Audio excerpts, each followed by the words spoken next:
Homely ഫുഡിലേക്ക് എല്ലാവർക്കും സ്വാഗതം. ഇന്ന് കുറച്ച് ലേറ്റായി ചോറൊക്കെ ഉണ്ടാക്കാൻ വേണ്ടിയിട്ട്. അപ്പം അരി കഴുകി അടുപ്പത്ത് വെച്ചിട്ടുണ്ട്, തിളയ്ക്കുന്നുണ്ട്. പരിപ്പ് അപ്പുറത്തെ അടുപ്പത്ത് വെച്ചിട്ടുണ്ട്. ഇന്ന് പരിപ്പും മുരിങ്ങയില കറിയും ഉണ്ടാക്കാമെന്ന് വിചാരിച്ച് 2 മണി ആകുമ്പോഴത്തേക്കും ചോറും കറിയൊക്കെ ആക്കും. നമ്മൾ എന്ത് കർമ്മം ചെയ്യുന്ന സമയത്തും ഭഗവാനെ വിചാരിച്ച് കർമ്മങ്ങൾ ചെയ്യുക, അത് ഏറ്റവും നല്ലതായിരിക്കും.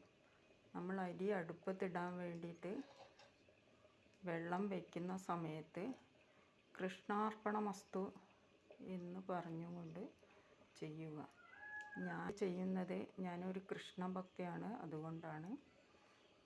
നിങ്ങൾ ഏത് ദൈവത്തെയാണോ പൂജിക്കുന്നത്, മനസ്സിൽ പൂജിക്കുന്നത്, ആ ദൈവത്തെ വിചാരിച്ചിട്ട് നിങ്ങളും അതുപോലെ ചെയ്യുക. പിന്നെ അരി വേവുന്ന സമയത്ത് നമുക്ക് ഭജനങ്ങൾ, കീർത്തനങ്ങൾ, നാമജപം അതൊക്കെ ചെയ്തുകൊണ്ടിരിക്കാം. ഞാൻ ചിലപ്പോൾ കീർത്തനം പാടും. കണ്ണനു നീതിക്കാൻ കദളിപ്പഴം, കണ്ടത്തിലണിയുവാൻ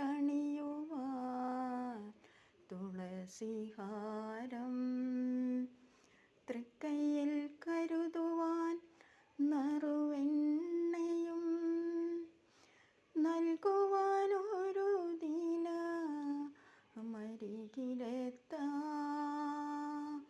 ഗുരുവായൂർ അമ്പലനടയിലെത്താം. കണ്ണനു നീതിക്കാൻ കദളിപ്പഴം, കണ്ടത്തിലണിയുവാൻ തുളസിഹാരം.